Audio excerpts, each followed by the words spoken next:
সম্পর্কে আমাদের কারো জানা নাই। যে কোনো মুহূর্তে মৃত্যু আমাদের কাছে এসে যেতে পারে, মৃত্যু সম্পর্কে কিছুই জানা নাই। অথচ প্রতি মুহূর্তে আমরা মৃত্যুর দিকে এগিয়ে চলছি। মাল সামান 100 বছর কি ধরে খাবো তাও জমা করে রেখেছি, কিন্তু এক মুহূর্তের খবর নাই। মাহফিলে এসেছি, বাড়ি যেতে পারবো নিশ্চয়তা নাই। আছে? বলেন আছে? আপনি বাড়ি যাও ভালো, বসেছেন, দাঁড়াতে পারবেন, এই নিশ্চয়তা আছে? নাই। সুতরাং সূরাতে যে সময়ের উপরে কসম করে মূলত সময়ের অপরিসীম গুরুত্ব সম্পর্কে আল্লাহ পাক মানুষকে বুঝাই দিতেছেন। সময়ের দাম দাও।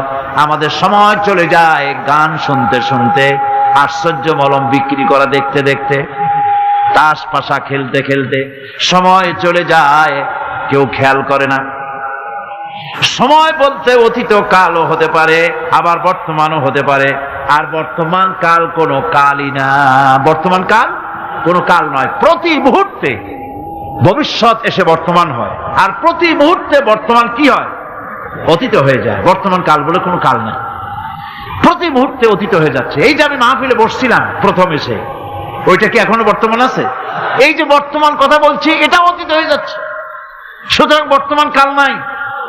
আল্লাহ পাক অল আসরের সময়ের কসম করে বলছেন। যদি আমরা চিন্তা ভাবনা করি তাহলে আমরা লক্ষ্য করব আমাদের আসল মূলধন সময়। আসল মূলধন কি? জীবনের আসল মূলধন কি?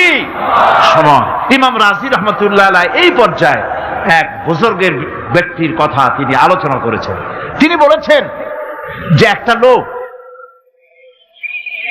তিনি সূরা আল আসর এর ব্যাখ্যা তিনি বুঝতেছিলেন না। ব্যাখ্যাটা এই মাথার মধ্যে ঘুরপাক খাচ্ছিল, এর ব্যাখ্যা কি? একবার তিনি বাজারে ঢুকলেন, তারপরে তিনি শুনতে পেলেন বাজারের এক প্রান্ত থেকে একজন চিল্লায় বলতেছে, সেই ব্যক্তির উপরে রহম করো যার পুঁজি গলে যায়, সেই ব্যক্তির উপরে রহম করো যার পুঁজি গলে যায়। উনি চিন্তা করলেন পুঁজি এবার গলে কেমন? উনি দৌড়ে গেলেন, যায় দেখেন যে যে ব্যাটা চিল্লাচ্ছে সে হচ্ছে বরফ বিক্রেতা। কি বিক্রেতা? বরফ। বরফ, আইস। এখন এই বরফ বিক্রেতা সে চিল্লায় বলতেছে, সেই ব্যক্তির পরে রহম করো যার পুঁজি কি গলে যায়। সূর্যের তাপ বাড়তেছে আর বরফ গলে যাচ্ছে। সে বুঝাতে চাচ্ছে যে আমার এই বরফটা জমাট থাকা অবস্থায় তোমরা কেউ কেনো, যেহেতু আমার পুঁজি তো এর মধ্যে আমি ইনভেস্ট করেছি। এটা যদি পানি হয়ে যায় তো পানি তো কেউ কিনবে না, এটা তো যেখানে সেখানে পাওয়া যায়। বরফ পাওয়া যায় না বলি তো আমি বরফ কিনে আনছি। তোমরা আমার প্রতি দয়া করো, তাড়াতাড়ি করে বরফটা কিনে নিয়ে যাও। ইমাম রাজি রহমতুল্লাহ আলাইহি বলেন, বুজুর্গ ব্যক্তি চিৎকার মেরে বললেন, আল্লাহু আকবার, আমি কিন্তু এই বরফ বিক্রেতার ঘোষণার মধ্য দিয়ে সূরা আল আসরের তাফসীর আমি বুঝে ফেলেছি। তার মানে হলো বরফ বিক্রেতা যেভাবে বলতেছে সেই ব্যক্তির উপরে রহম করো যার পুঁজি গলে যায়, আমারও তো একটা পুঁজি আছে, ওই পুঁজির নাম হায়াত। প্রতি মুহূর্তে আমার পুঁজি তো গলে যেতেছে, আমার পুঁজি তো গলে যায়, প্রতি মুহূর্তে কমে যেতেছে। আহারে, এই পুঁজি যে গলে গেল ধরে রাখতে পারলাম না, এজন্য কিছুই তো করতে পারি নাই।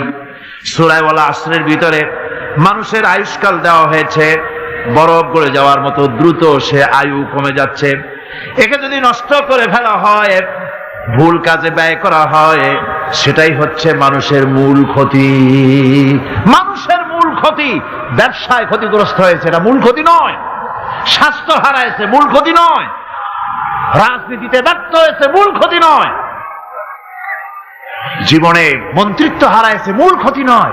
মূল ক্ষতি প্রতি মুহূর্তে সময় নষ্ট হচ্ছে, এটাই মূল ক্ষতি। ভাইরা, কিয়ামতের দিন জান্নাতীদের কোনো দুঃখ থাকবে না, সকলের দুঃখ থাকবে। জান্নাতীদের কোনো দুঃখ থাকবে নাকি? থাকবে, থাকবে। জান্নাতীদের মনের মধ্যে একটা দুঃখই থাকবে। ভালো করে শুনুন, জান্নাতীদের মনের মধ্যে একটা দুঃখই হবে।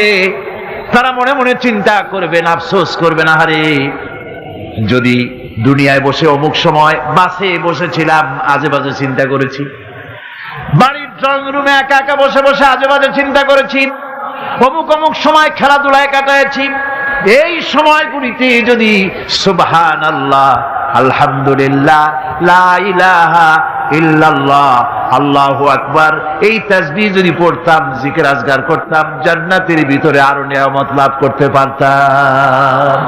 সময়টা তো কাজে লাগাইলাম না। মানুষের সবটা, মুমিনের সব কাজে সব। ওয়াকুলু লিন্নাসি হুসনা, মানুষের সঙ্গে ভালো ভালো কথা কও, মানুষের সঙ্গে হাসি মুখে কথা কও। একজনের সাথে হাসি মুখে কথা বললেন, আপনার একটা সদকা দেওয়ার মতো সমান সব আমলনামায় লেখা হয়ে গেল। ভালো ভালো কাম করো। বন্ধুগণ, সময় দ্রুত গতিতে চলে যাচ্ছে, মানুষের জীবন ক্ষতিগ্রস্ত হচ্ছে। ক্ষতি থেকে বাঁচতে পারবে 4টা গুণ যার মধ্যে আছে, বাকি সব ক্ষতিগ্রস্ত হয়ে যাবে। আমার ভাইয়েরা, এই কথাগুলি বলে আল্লাহ পাক যেন এরকম একটা দৃষ্টান্ত দিলেন। আপনি যদি পরীক্ষার হলে গিয়া দেখেন ছাত্ররা পরীক্ষা দিতেছে, পরীক্ষার জন্য নির্ধারিত সময় কতটুকু? 3 ঘন্টা। 3 ঘন্টা। 3 ঘন্টা। আপনি গিয়ে দেখলেন কোন একজন পরীক্ষার্থী পরীক্ষা দিতে গিয়ে আর একদিকে তাকায় আছে, আকাশের তারা গুনতেছে, অথবা সে গল্প করতেছে, অথবা পরীক্ষা বাদ দিয়ে আজে বাজে কিছু লিখতেছে। আপনি যেমন তাকে, ওই ছেলেটাকে আনবো না, গাফেল ছেলেটাকে ঘড়ির দিকে তাকায় বলেন, এই ছেলে ওই ঘড়ির দিকে তাকাও, দেখো তোমার সময় কিন্তু চলে যেতেছে, মাত্র 1 ঘন্টা, আর তুমি সময় নষ্ট করতেছো। আল্লাহ যেন স্নেহ পরবশে তামাম পৃথিবীর গোলামদেরকে, বান্দাদেরকে আঙ্গুল নির্দেশনা দিয়ে বলছেন, বান্দারা প্রতি মুহূর্তে তোর জীবনের মূল্যবান সময় চলে যেতেছে, প্রতি মুহূর্তে সময় যাচ্ছে। আল ইনসান, ইনসান বলতে শুধু মুসলমান না, ইনসান বলতে কি মুসলমান শুধু না, আল ইনসান মানব মণ্ডলী, বিশ্বের সমস্ত মানুষকে আল্লাহ বলছেন, হিন্দু, খ্রিস্টান, বৌদ্ধ, নাসারা, ইহুদি, মজুসি, মুসলমান, বিশ্বের সব মানুষকে আল্লাহ বলছেন। যেহেতু আল্লাহ স্রষ্টা, মানুষের ব্যাপারে সার্বিক কল্যাণময় কথা কে বলতে পারেন? কে বলতে পারেন? সে আল্লাহ রাব্বুল আলামিন বলছেন, সময় চলে যাচ্ছে ও পৃথিবীর মানুষেরা। এই মানুষ বলতে আল্লাহ রাব্বুল আলামিন কোন ব্যক্তি, কোন গোষ্ঠী, কোন জাতিকে বলেন নাই, বলেছেন সমগ্র মানবতাকে। এর অর্থ হচ্ছে সূরাটিতে উল্লেখ্য 4টি গুণ যদি আমল করতে পারে লোকেরা, যেই ব্যক্তি করবে, যেই সমাজ করবে, যেই রাষ্ট্র করবে, যেই গোষ্ঠী করবে, যেই জাতি করবে, তারাই ক্ষতি থেকে বেঁচে যাবে। আর যারা করবে না তারা ক্ষতিগ্রস্ত হবে। কি হবে বলুন? এখন আল্লাহ পাকের কথা শুনুন। আল্লাহ পাক বলছেন, ওয়াল আসরি ইন্নাল ইনসানা লাফি খুসর। খুসর, খুসরিন, এই যে খুসর, খাসারা, এই শব্দটা হচ্ছে আবিধানিক অর্থে ক্ষতি হচ্ছে লাভের বিপরীত। লাভের বিপরীত কি? ক্ষতি। নাফা, এই নাফার বিপরীত কি? নোকসান। খাসারাটা কি? নোকসান বলা হয় পুঁজি 50,000 খাটাইছিলাম, লাভ করতে পারি নাই, পুঁজি ঠিক আছে, এটাকে বলা হয় নোকসান। এটাকে কি বলা হয়? নোকসান। কিন্তু আমি পুঁজি খাটিয়েছিলাম 50,000 টাকা, লাভ তো হয়ই নাই, পুঁজিও চলে গেছে, আমও গেছে, ছালাও গেছে, আমও নাই, ছালাও নাই। এইটারে আরবিতে কি বলা হয়? খাসার, দেউলিয়া। দেউলিয়া হয়ে গেছে। দেউলিয়াটা বোঝেন ভালো আপনারা, দেউলিয়া হয়ে গেছে। কোরআন লাভ বা সাফল্যের ধারণা যেমন নিছক পার্থিব নয়, সমৃদ্ধির কথা শুধু পার্থিব নয়, জন্ম থেকে শুরু করে মৃত্যু পর্যন্ত। কোরআনের লাভের কথা যখন বলা হয় তখন জন্ম থেকে মৃত্যু পর্যন্ত, আখিরাত পর্যন্ত, কিয়ামত পর্যন্ত। ক্ষতিটাও জন্ম থেকে শুরু করে মৃত্যু পর্যন্ত, কিয়ামত পর্যন্ত ক্ষতিটাও। এই ক্ষতি থেকে বাঁচবার জন্য কোরআনে কারিমে বিভিন্ন জায়গায় এই খাসারা শব্দ ব্যবহার করা হয়েছে।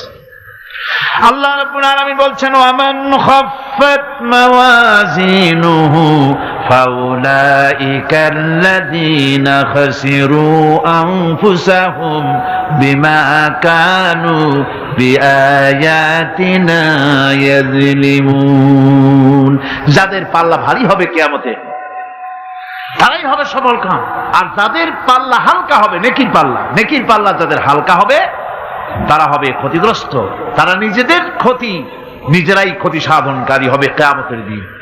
কাজে মানুষের জীবনের সমুদয় কার্যাবলীর ভালো অংশ যদি খারাপ অংশের উপরে বিজয়ী হয়, তারপরে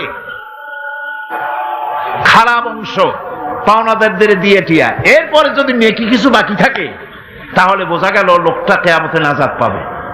আর যদি ভালো কাজের উপরে খারাপ কাজ বিজয়ী হয়ে যায় আর সমস্ত পাওনাদারদেরকে পাওনা মিটাইয়া তারপরও পাপ বাকি থেকে যায়, এক চাইতে খাসারা পৃথিবীতে, আকাশে জমিনে কিছুই আর হবে না।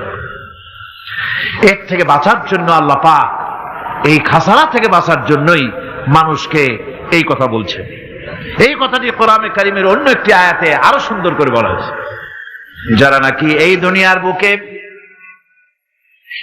যারা নিজেদের পুঁজি খাটাইছে, জীবনের পুঁজি সুদ কামাইতে খাটালো, জীবনের পুঁজি খাটালো হারাম কামাইয়ের ভিতরে, অন্যায় কাজের ভিতরে, যারা জীবনের পুঁজিকে আল্লাহর দ্বীনের কাজে লাগাতে পারে নাই, তাদের সম্পর্কে বলা হচ্ছে খাসিরাদ দুনিয়া ওয়াল আখিরাতা যালিকা হুয়াল খুসরানুল মুবিন। খাসিরাদ দুনিয়া ওয়াল আখিরা, দুনিয়াও ক্ষতিগ্রস্ত, আখিরাতেও ক্ষতিগ্রস্ত।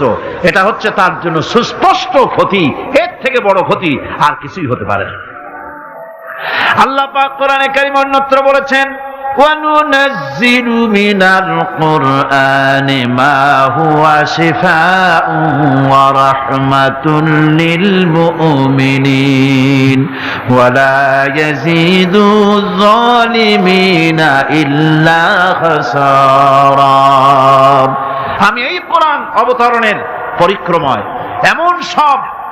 এমন সব বিষয় অবতীর্ণ করেছি যা মুমিনদের জন্য নিরাময় এবং তাদের জন্য রহমত, আর জালিমদের জন্য ক্ষতি ছাড়া আর কিছুই বৃদ্ধি পায় না। জালিমদের জন্য ক্ষতি বৃদ্ধি পায়, আর যারা মুমিন তাদের জন্য এর মধ্যে নিরাময় আছে, এর মধ্যে রহমত আছে।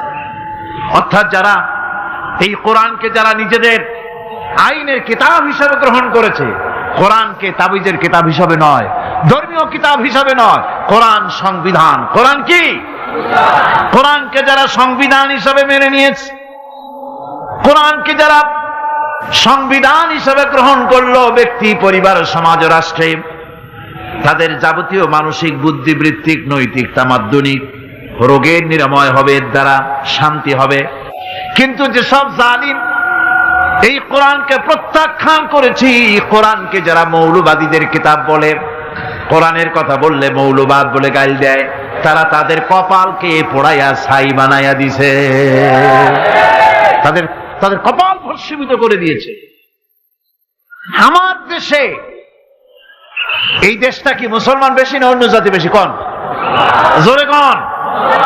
মুসলমান সবচেয়ে। খুব লক্ষ্য করে শোনেন, এই দেশে সবচেয়ে মুসলমান বেশি, ইন্দোনেশিয়ার পরে।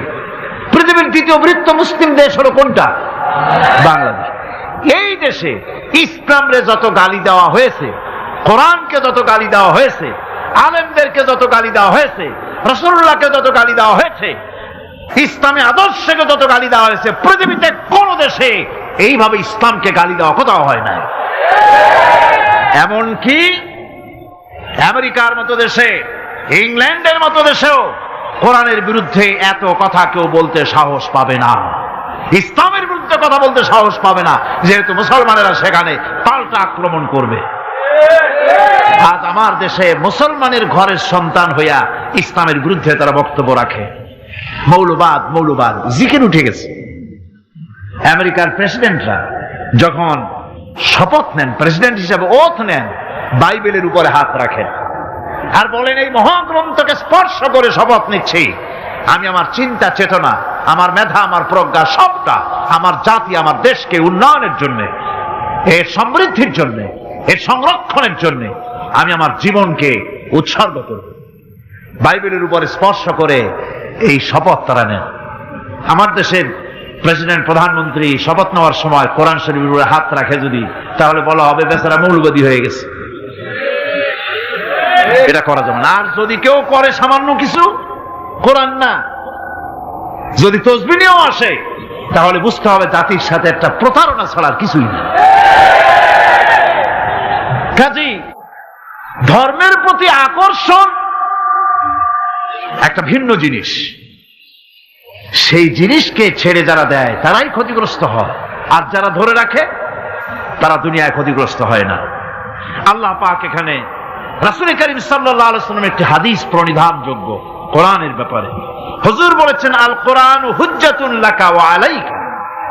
এই কোরআন হয় তোমার পক্ষের সাক্ষী, না হয় এই কোরআন তোমার বিপক্ষের সাক্ষী। কিয়ামতে এই কোরআন হয় তোমার পক্ষে কাজ করবে, নতুবা এই কোরআন তোমার বিপক্ষে কাজ করবে। দুই অবস্থা থেকে খালি হবে না, হয় কোরআন তোমার পক্ষে সাক্ষী দেবে, না হয় আমরা কি চাই? কিয়ামতে কি চাই? বলেন কি চাই? কোরআনের পক্ষে যদি আমরা সাক্ষী চাই তাহলে এই কোরআনের পক্ষে আমাদেরকে কাজ করতে হবে। এছাড়া আমাদের নাজাতের কোনো পথ নাই। আমাদের মুক্তির পথ হচ্ছে কোরআন কেন্দ্রিক, রাসূলুল্লাহর হাদিস কেন্দ্রিক। এর বাইরে আমাদের সমস্ত পুঁজি নষ্ট হয়ে যাবে। আমাদেরকে পৃথিবীতে টিকে থাকতে হলে কোরআনের উপরে ভিত্তি করে আমাদেরকে বাঁচতে হবে, টিকতে হবে।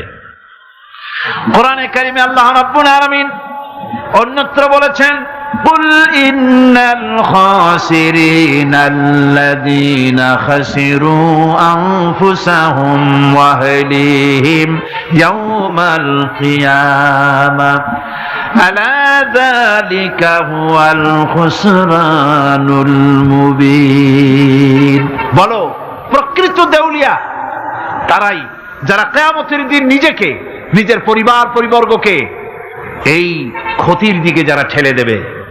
ভালো করে শুনে নাও, এটি হচ্ছে সুস্পষ্ট ক্ষতি, সুস্পষ্ট দেউলিয়াপনা। এই ক্ষতি থেকে বাঁচার জন্য আল্লাহ রাব্বুল আলামিন কোরআনে কারীমের মধ্যে বলেছেন, ওয়াল আসরি ইন্নাল ইনসানা লাফি খুসর। পড়েন সবাই, ওয়াল আসরি ইন্নাল ইনসানা লাফি খুসর। মানুষের, সমগ্র মানুষের জীবন ক্ষতিগ্রস্ত। কে বলতেছেন? গা শিউরে ওঠার কথা না? গা শিউরে ওঠে? আল্লাহ বলতেছেন ক্ষতিগ্রস্ত, ব্যর্থ। আপনি যতই মনে করেন আপনার মিল আছে, কল আছে, কারখানা আছে, মন্ত্রী, টাকা পয়সা আছে, প্রেসিডেন্ট হয়েছেন, প্রধানমন্ত্রী হয়েছেন, আপনার জীবন সফল হয়েছে, আল্লাহ বলেন না, জীবন ব্যর্থ, জীবন বিফল, জীবন ক্ষতিগ্রস্ত। তামাম পৃথিবীর সমস্ত মানুষ ক্ষতিগ্রস্ত, ব্যর্থ। 4টা কাজ করলে সফল হবে। কয়টা কাজ? জোরে বলেন, কয়টা কাজ? ইল্লাল্লাযীনা আমানু ওয়া আমিলুস সালিহাতি ওয়া তাওয়াসাউ বিল হাক্কি ওয়া তাওয়াসাউ বিস সাবর। 4টা কাজ করলে জীবন হবে সফল। এই ব্যর্থতা থেকে, এই ক্ষতি থেকে যদি বাঁচতে চাই কিনা? কারা কারা চাই? দেখাই তো হাত। কারা কারা চাই? ক্ষতির হাত থেকে বাঁচতে চাই কারা? আলহামদুলিল্লাহ, হাত নামান। ক্ষতির হাত থেকে যারা বাঁচতে চান, আল্লাহ রাব্বুল আলামিন তাদের জন্য ফর্মুলা পেশ করেছেন, ইল্লাল্লাযীনা আমানু ওয়া আমিলুস সালিহাতি ওয়া তাওয়াসাউ বিল হাক্কি ওয়া তাওয়াসাউ বিস সাবর। আল্লাহ পাক বলেন 4টি কাজ করলে জীবন সফল হয়ে যাবে। কয়টা কাজ? 4টা কাজ করলে জীবনটা সফল হয়ে যাবে। 1 নম্বরে ঈমান। 1 নম্বরে কি? ঈমান। এটাই হচ্ছে ফাউন্ডেশন। ক্ষতি থেকে বাঁচার জন্য প্রথম যে গুণটি, সেটির নাম হচ্ছে ঈমান। ইসলামে ঈমানের স্থান সর্বপ্রথম, তারপরে হচ্ছে ইসলাম। ঈমান আগে, তারপরে কি? ইসলাম। ইসলাম হচ্ছে বীজ, ঈমান হচ্ছে বীজ, আর ইসলাম হচ্ছে চারা, গাছ। এটা হচ্ছে ভিত্তি। এই ভিত্তিকে সর্বপ্রথম মজবুত করতে হবে। ঈমানের ভিত্তি, ঈমানের ভিত্তি দুনিয়ায় ঈমানের আহ্বান জানাবার জন্যই আল্লাহ রাব্বুল আলামিন সমস্ত নবী এবং রাসূলদেরকে পৃথিবীতে পাঠিয়েছেন। ঈমানের আহ্বানের জন্য। দুনিয়ার সমস্ত নবীদের দাওয়াত ছিল ঈমানের দাওয়াত। কিসের দাওয়াত? এই ঈমানের দাবিটা আসছে, এই দাওয়াতটা এসেছে আল্লাহর কাছ থেকে। কার কাছ থেকে? দেখুন, পৃথিবীর ভিতরে কোন নবীদের কথার সাথে আরেকজন নবীর কথার কোনো বৈপরীত্য হয় নাই। সমস্ত নবীদের কথা একরকম ছিল। কয় রকম? একজন নবীর সঙ্গে তার বক্তব্যের সাথে আরেকজন নবীর বক্তব্যের কোনো গুণগত মৌলিক কোনো পার্থক্য ঘটে নাই, অসঙ্গতি হয় নাই। কারণ নবীরা আম্বিয়া আলাইহিমুস সালাম নিজেরা বানিয়ে কথা রচনা করে তারা মানুষের সামনে পেশ করে নাই। সমস্ত নবীদের কাছে যত দাওয়াত এসেছে একটা অফিস থেকে এসেছে। সে অফিসটা হচ্ছে কার? আল্লাহ রাব্বুল আলামিনের। তাই দুনিয়ার সমস্ত পয়গম্বরদের দাওয়াত ছিল না ইলাহা ইল্লাল্লাহ, লা ইলাহা ইল্লাল্লাহ, লা ইলাহা লা ইলাহা ইল্লাল্লাহ মুহাম্মাদুর রাসূলুল্লাহ। এটাই ছিল সমস্ত নবীদের দাওয়াত। কোরআনে কারীম তার ধারক এবং বাহক সম্পর্কে বলে যে তিনি যে দাওয়াত দিয়েছেন সে দাওয়াতটা হলো ঈমানের দাওয়াত। আমাদের নবী তিনি এসে যে দাওয়াত দিয়েছেন সে দাওয়াতটা কিসের? কোরআনে কারীম বলছি, ربنا إننا سمعنا مناديا ينادي للإيمان। হে আমাদের রব, নিশ্চয়ই আমরা এমন একজন আহ্বায়কের আহ্বান শুনেছি যিনি আমাদেরকে ঈমানের দাওয়াত দিয়েছেন। এমন কোন পয়গম্বর নাই দুনিয়ায় যিনি ঈমানের দাওয়াত দেন নাই। সকলেই ঈমানের দাওয়াত মানুষের সামনে, বিশ্ববাসীর সামনে পেশ করেছেন। কোরআনে হাকিম স্পষ্ট একটা সীমারেখা দুনিয়ার মানুষের সামনে পেশ করে পৃথিবীর মানুষগুলিকে দুটি শ্রেণীতে বিভক্ত করে দিয়েছে। একটি হচ্ছে ঈমান পোষণকারী, আর একটি হচ্ছে অবিশ্বাসী।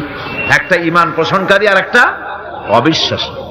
ঈমান পোষণকারীরা সত্যশ্রয়ী, তারা হচ্ছে জ্ঞান এবং নূরের সম্পদে সমৃদ্ধ। আর দ্বিতীয় দলটি হচ্ছে কাফের, জালিম, মূর্খ। তারা হেদায়েতের রাস্তা তাদের জন্য অবরুদ্ধ।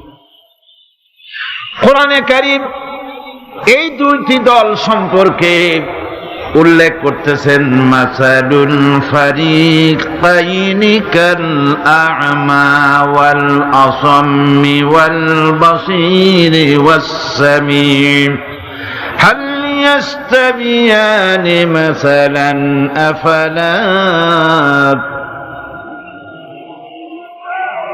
কোরআন শরীফ বলছে, হাল ইয়াস্তাবিয়ানি মাসালান আফালা তাযাক্কারুন। দুইটি শ্রেণীতে আল্লাহ পাক ভাগ করে দিয়েছেন। একটা শ্রেণী হচ্ছে অন্ধ, বোবা, বধির। আরেকটি যারা শুনতে পায়, চোখে দেখতে পায়। এই দুটি কখনো এক নয়, সমান নয়। এ দুটির রাস্তা আলাদা। কাফেরের রাস্তা আর ইমানদারদের রাস্তা সম্পূর্ণ ভিন্ন। আল্লাহ রাব্বুল আলামিন ঈমান এবং কুফরের পার্থক্য বলে দেওয়ার জন্য গোটা মানব জাতির মধ্যে স্পষ্ট করে বলেছেন, লা ইকরাহা ফিদ-দীন ক্বাদ তাবায়্যানার রুশদু মিনাল গায়্। দ্বীনের ব্যাপারে জোর জবরদস্তি নেই। এখানে হেদায়েতের পথ এবং গোমরাহি, হেদায়েতকে গোমরাহির পথ থেকে সম্পূর্ণ আলাদা করে দেওয়া হয়েছে। লা ইকরাহা ফিদ-দীন, দ্বীনের ব্যাপারে কোনো জোর জবরদস্তি নেই। রব্বুল আলামিন কোরআনে কারীমের মধ্যে বলেছেন, আল্লাযী খালাকাল মাউতা ওয়াল হায়াতা লিয়াবলুয়াকুম আইয়ুকুম আহসানু আমালা। আমি পরীক্ষার জন্য এই জীবন দিয়েছি, তোমাদেরকে পরীক্ষা হবে। এই পরীক্ষা জীবন আর মৃত্যু দুটি জিনিস দিয়েছি পরীক্ষা করার জন্য। এই পরীক্ষার জন্য তোমরা পাস করতে পারো। পরীক্ষা আসছে, এখন প্রশ্নপত্র সব ফাঁস করে দেওয়া হয়েছে। প্রশ্নগুলি সঠিকভাবে আদায় করুন, প্রশ্নগুলি পড়ুন এবং জীবনটাকে সেইভাবে গড়ুন। নামাজটা সহি করে আদায় করুন। বহু মুসলমান আছে নামাজই পড়ে না, নামাজ পড়তে জানেও না। নবী করিম সাল্লাল্লাহু আলাইহি ওয়াসাল্লাম বলেছেন, সাল্লু কামা রাআইতুমুনি উসাল্লি, নামাজ পড়ো সেইভাবে যেভাবে আমাকে তোমরা পড়তে দেখো। সুবহানাল্লাহ। আর রাসূলুল্লাহ কেমনে নামাজ পড়তেন? এইটা বর্তমান বিশ্বের শ্রেষ্ঠ হাদিস বিশারদ আল্লামা নাসিরউদ্দিন আলবানী তিনি ইন্তেকাল করেছেন। আল্লাহ পাক তাকে জান্নাতুল ফেরদাউসের মেহমান বানায় নিক, বলেন আমিন। তার লেখা বই আছে রাসূলুল্লাহ সাল্লাল্লাহু আলাইহি ওয়াসাল্লামের নামাজ, বইয়ের নাম রাসূলুল্লাহ সাল্লাল্লাহু আলাইহি ওয়াসাল্লামের নামাজ। ছোট্ট একটা বই। এই বইটা আপনারা কিনবেন। এই বইটা যেভাবে লেখা আছে নামাজ সেইভাবে পড়বেন। নামাজ রাসূল করিম ঠিক যেভাবে পড়েছেন ওইভাবেই লেখা আছে। আপনি আন্দাজে পড়লে হবে না, টুকটুক টাকুর করে কয়েকটা সেজদা দিলেই হবে না। তা দিলে আর কান একটা সেজদা থেকে আরেকটা সেজদার মাঝখানে সময় দিতে হবে, রুকু থেকে দাঁড়ায় সময় দিতে হবে, ধীরে ধীরে নামাজ পড়তে হবে। অথচ আমরা নামাজ পড়ি সব থেকে ব্যস্ততার সাথে, দ্রুত, রকেট সার্ভিস। কোরআন শরীফের ভিতরে নামাজের গুরুত্ব সর্বাধিক দেওয়া হয়েছে। নামাজের কথা কয়বার বলা হয়েছে? 82 বার। 82 বার আল্লাহ পাক বলেছেন নামাজ আদায় করো, 82 বার বলেছেন। আর নবীজি বলেছেন লা দীনা লিমান লা সালাতা লাহু, যার কাছে নামাজ নাই তার কাছে দ্বীন বলে কোনো জিনিস নাই। মান তারাকা সালাতান মুতাআম্মিদান ফাকাদ কাফারা, ইচ্ছে করে যে ব্যক্তি নামাজ ছেড়ে দিল কাফের হয়ে গেল, বলেন নাউজুবিল্লাহ। কিয়ামতের দিন, বুখারী শরীফের হাদিস, আল্লাহ পাকের নবী বলেছেন কিয়ামতের দিন সর্বপ্রথম আল্লাহ জিজ্ঞেস করবেন বান্দা নামাজ পড়ছো কিনা। প্রথম প্রশ্ন কি বলেন? প্রথম প্রশ্ন কি? যার নামাজ কবুল তার সমস্ত নেক আমল মঞ্জুর, যার নামাজ কবুল হবে না কোনোটাই মঞ্জুর হবে না। কথা বুঝতে পেরেছেন? নামাজ সঠিকভাবে আদায় করতে হবে। নবী করিম সাল্লাল্লাহু আলাইহি ওয়াসাল্লাম ইন্তেকালের 5 দিন আগে থেকে জ্বরাক্রান্ত হলেন, রোগাক্রান্ত হলেন, জ্বরে আর মাথার যন্ত্রণায় অস্থির হয়ে যেতে লাগলেন, বেহুশ হন আবার হুশ হন। যেদিন তিনি ইন্তেকাল করবেন তার আগের দিনেও তিনি জোহরের নামাজ পড়ার জন্য সাহাবীদের কাঁধের উপরে ভর দিয়ে নামাজ পড়তে গেছেন। পা উঁচু করে নিতে পারেন নাই, পা টেনে টেনে নিয়েছেন।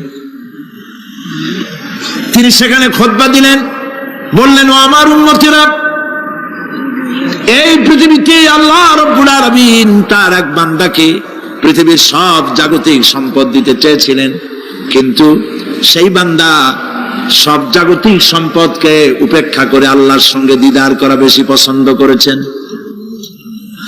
কেউ কিছুই বুঝলো না।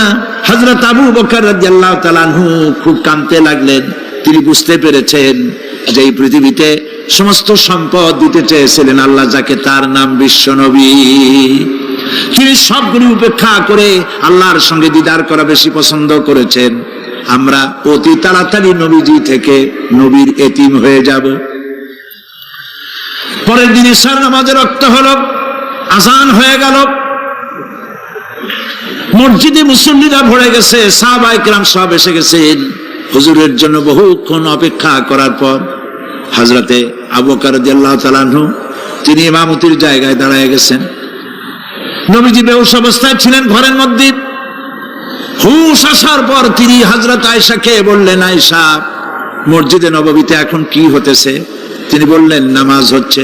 লোকেরা আপনার অপেক্ষা করেছে, কিন্তু আপনাকে না পাইয়া দীর্ঘক্ষণ অপেক্ষা করার পর আপনাকে না পেয়ে আমার বাবার ইমামতিতে তারা নামাজ পড়তেছে, কিন্তু মুসল্লিদের মধ্যে কান্নার রোল পড়ে গিয়েছে। তাদের ধারণা হয়েছে নবীজির জায়নামাজে যখন হযরত আবু বকর দাঁড়ায় গেছে, নবীজির পিছনে নামাজ পড়া আর আমাদের কিসমতে হবে না। নবীজি বলছেন, আয়েশা রে, মসজিদে নববীর দিকের দরজাটা খুলে দাও, আমি নামাজের দৃশ্য দেখতে চাই।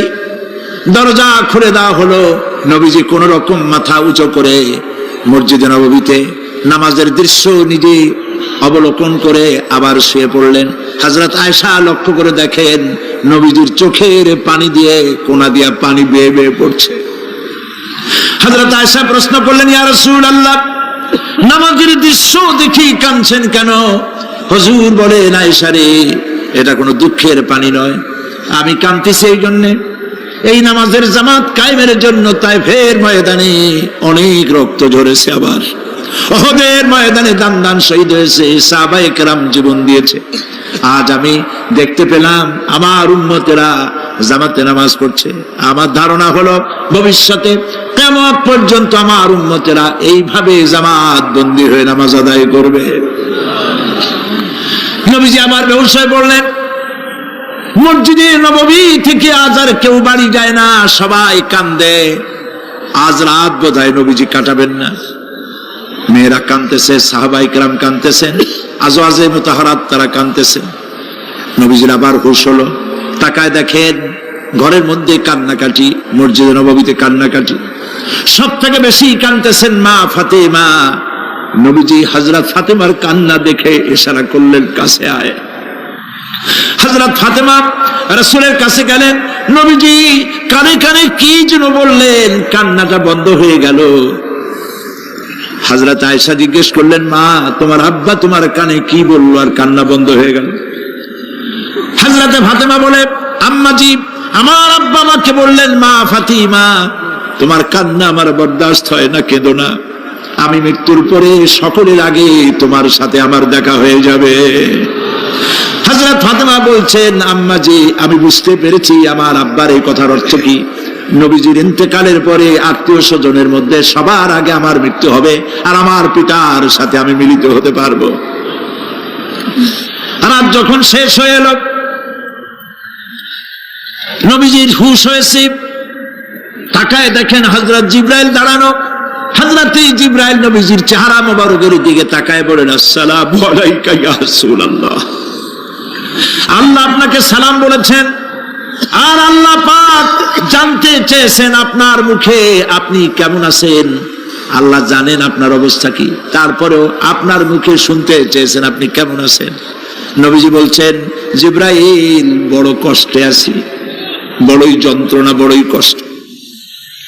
হযরত জিবরাইল বলছেন, ইয়া রাসূলুল্লাহ আজকে এক নতুন ফেরেশতা আমি সাথে করে নিয়ে এসেছি। এই ফেরেশতা পৃথিবীর কোন নবী অথবা কোন মানুষের কাছে যাওয়ার জন্য অনুমতি চায় না, আজ আপনার কাছে অনুমতি ভিক্ষা চায় কাছে আসার জন্য। ওই ফেরেশতার নাম হচ্ছে মালাকুল মউত।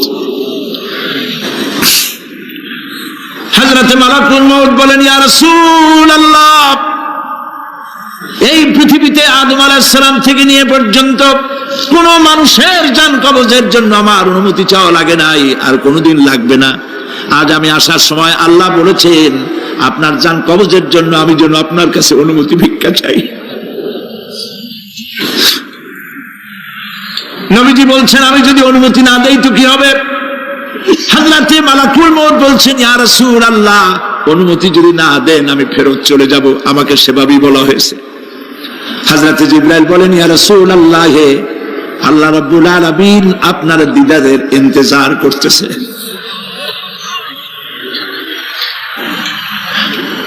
নবীজি বলছেন, মালাকুল মউত তুমি জান কবজের কাজ শুরু করো।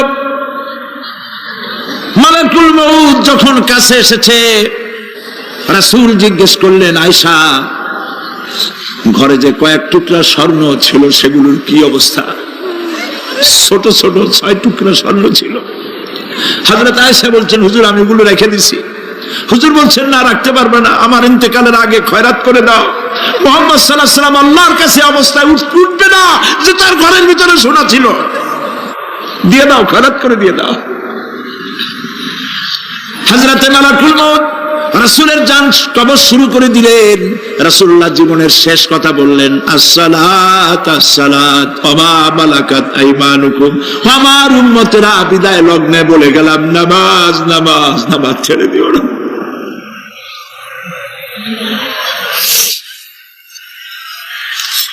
প্রিয় ভাইরা, নবী করিম সাল্লাল্লাহু আলাইহি ওয়াসাল্লাম জীবনের শেষ কথা বলে গেছেন নামাজ। সেই নামাজে আমাদের যত সব অবহেলা, স্ত্রীকে নামাজ পড়ান, বউকে নামাজ পড়ান, ছেলে মেয়েকে নামাজ পড়ান।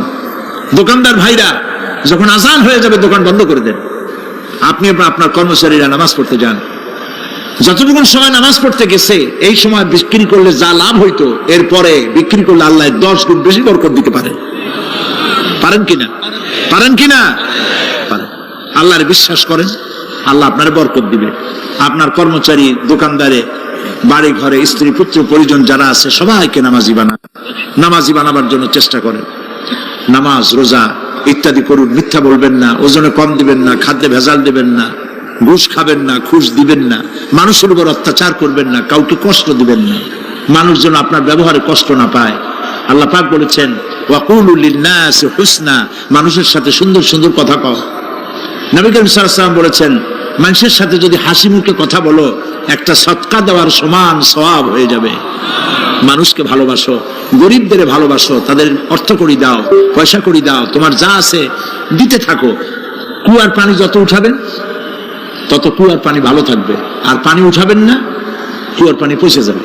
এই জন্য আল্লাহর রাস্তায় পয়সা যত ইনকাম হচ্ছে খরচ করতে থাকেন, আল্লাহ পাক দিতে থাকবেন। আল্লাহ পাক বলেছেন যে সদকার মালকে আল্লাহ বৃদ্ধি করে দেন, আর দান সদকা যারা করে না, যাকাত দেয় না, তাদের মালকে আল্লাহ ধ্বংস করে দেন, হালাক করে দেন। এগুলোর দাম নাই, অশান্তি বাড়বে, বউ কথা শুনবে না, সন্তানাদি কথা শুনবে না, মামলা মোকদ্দমা, অশান্তি আর অশান্তি। আর আল্লাহর পথে থাকুন, আল্লাহ শান্তি বাড়ায় দেবেন। আমরা বলি আমিন। প্রিয় ভাই সব, আমি কিছু আলোচনা আজকে আল্লাহ পাক যা করাইছেন এগুলি যেন আল্লাহ আমারে আমল করার তৌফিক দেন। আমি মাঝে মধ্যে ভয় পাই, একদিন তো এই খবর নিশ্চয়ই হবে যে সাইদি বিদায় হয়ে গেছে। সেদিন খালি হাতে যেন আল্লাহর কাছে না যাই, আমি যেন আসামি না হই যে আমি যা বলছি মানুষকে 40 বছর একটানা যা বললাম আমি নিজে আমল করতে পারি নাই। এরকম ভিক্ষুক যেন আমি না হই, আমি যা মানুষকে বলেছি আমি যেন তা আমল করতে পারি। আমি আপনাদের কাছে দোয়া চাই। আমরা কেউ বাঁচবো না, এই যে দেখা হলো আবার দেখা নাও হইতে পারে। সেই জন্য আমরা আমাদের জীবনকে যেন তৈরি করি। আপনারা কোরআন শরীফ পড়ুন, দিন শিখুন, ঈমান শিখুন, ভালো থাকুন, ভালো হয়ে চলুন। আল্লাহ রাব্বুল আলামিন পরীক্ষার জন্য আমাদেরকে এই ময়দানে ছেড়ে দিয়েছেন। প্রশ্ন কি হবে আল্লাহ সব বলে দিয়েছেন। প্রশ্ন কি হবে? তোমার যৌবন, এ ব্যাপারে প্রশ্ন করা হবে। কোন পথে ইনকাম করেছো প্রশ্ন করা হবে। কোন পথে খরচ করেছো প্রশ্ন করা হবে। দ্বীনের ইলম যতটুকু হাসিল করেছিলে তার কতটুকু নিজে পালন করেছো, আর দ্বীনের দাওয়াত কতটুকু মানুষের কাছে পৌঁছায়ছো। প্রত্যেকটি ব্যাপারে কিয়ামতে আল্লাহর কাছে জবাব দিতে হবে। এই জন্য কবি বলছেন আমল সে জিंदगी बनती है ये जन्नत भी व जहन्नम भी ये खाके अपनी फितरत है ना नारी ना नूरी। মানুষের জীবন আমল দিয়ে গঠন হয়, আমল দিয়ে জীবন গড়ে, নইলে এই মাটির তৈরি দেহ জান্নাত আর জাহান্নামের কিছু দিয়ে তৈরি হয় নাই। আপনি ইচ্ছে করলে দেহটাকে জাহান্নামের জন্য উপযোগী করতে পারেন, ইচ্ছে করলে এই দেহটাকে জান্নাতের জন্য উপযোগী করতে পারেন। এটি আপনার ইখতিয়ারে আল্লাহ দিয়েছেন, আপনাকে বাধ্য করা হয় নাই যে সেজদা না দিলে ফেরেশতা এসে ঘাড়ের উপরে পিটাবে, সুদ ঘুষ জেনা করলে পরে ঠ্যাং পিটায় ভেঙে দেওয়া হবে না। আপনি বাধ্য নন। আপনি সম্মানিত জীব, আল্লাহ সম্মানিত প্রাণী আল্লাহ পাকের, সেই জন্য মানুষকে বাধ্য করা হয় নাই। অটোনোমাস বডি, অটোনমি দেওয়া হয়েছে, আপনাকে স্বাধিকার দেওয়া হয়েছে। চন্দ্র সূর্যের ব্যাপারে স্বাধিকার দেওয়া হয় নাই। রাত এখন 7:35, সূর্যের বাপেরও ক্ষমতা নাই বাংলাদেশে এখন উঁকি মারে, ঠিক কিনা? সে এখন আমেরিকায় রোদ দিচ্ছে, তাপ দিচ্ছে আমেরিকায়। ওকে নির্ধারণ করা হয়েছে যেভাবে সেইভাবেই করতে হবে। পানি বলেন, পাহাড় বলেন, পাখি বলেন, চন্দ্র বলেন, গ্রহ বলেন, নক্ষত্র বলেন, সব জিনিস বাই হুক অ্যান্ড ক্রুক আল্লাহর হুকুম মানতে বাধ্য।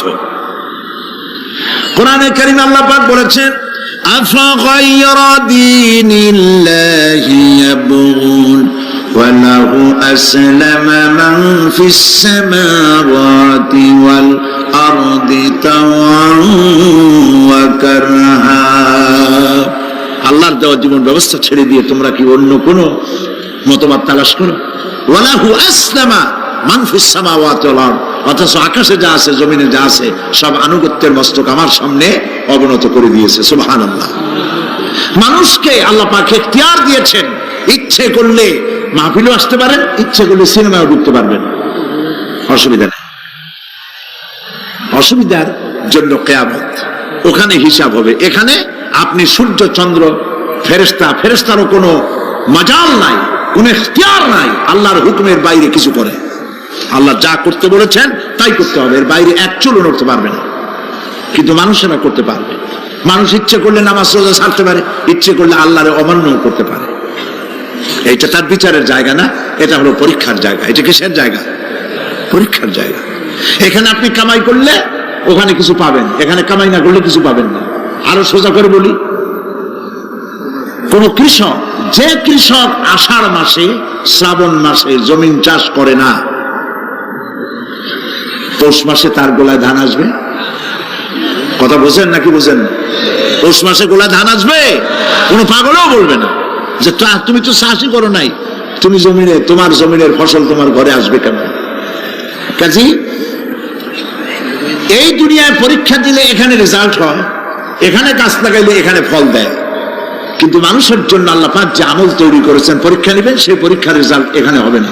পরীক্ষার রেজাল্ট আউট হবে কোথায়? আখিরাতে। বলেন সবাই, কোথায় হবে পরীক্ষার রেজাল্ট আউট হবে? কোথায়?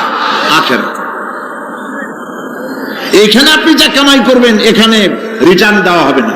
এখানে যা কামাই করবেন সমস্ত কামাই 700 গুণ বর্ধিত আকারে কিয়ামতে আল্লাহ আপনার হাতে ধরাই দিবেন। আল্লাহর ওয়াদা কখনো মিথ্যা হয়? মিথ্যা হয় রাজনৈতিক দলের নেতারা, এই জাতীয় লোকেরা যারা মঞ্চে আসে আর বলে যে এবার আমাদের ভোট দেন, আমরা ক্ষমতায় যাইতে পারলে আপনারা না খাইয়া কেউ মরবেন না। কিন্তু কি খাইয়া মরবে তাও কয় না। সেদিন শুনলাম এই যে নির্বাচন এখন একটা চলতেছে, স্লোগান বাপ দাঁড়াইছে, ছেলে তো বলে রহিম ভাই আমার ভাই, তোমার ভাই, বাপের নাম রহিম। তারপরে শুনলাম বলতেছে বেগুন ভাইয়ের চরিত্র, আজকাল নাম রাখে তো আদর করে, বেগুন পটল, বেগুন ভাইয়ের চরিত্র ফুলের মতো পবিত্র। আমি আর একজনের পাশের থেকে কইল যে নামাজ পড়ে না একক, এমনই ফুলের মতো চরিত্র। তো দুনিয়ার ময়দানে আপনি যা কামাই করবেন এখানে রেজাল্ট আউট হবে, এখানে আপনি পাবেন ফল, এখানে পাবেন।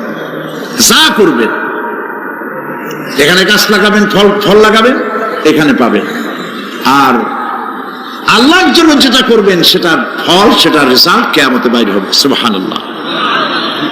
এখানে পরীক্ষা দিয়ে যদি কেউ ফেল করে, ম্যাট্রিক পরীক্ষা দিয়ে ফেল করেছে, ফাজেল পরীক্ষা দিয়ে ফেল করেছে, আবার পরীক্ষা দিয়ে পাশ করার সুযোগ আছে, আবারও ফেল করেছে, আবারও পরীক্ষা দিয়ে পাশ করার সুযোগ আছে।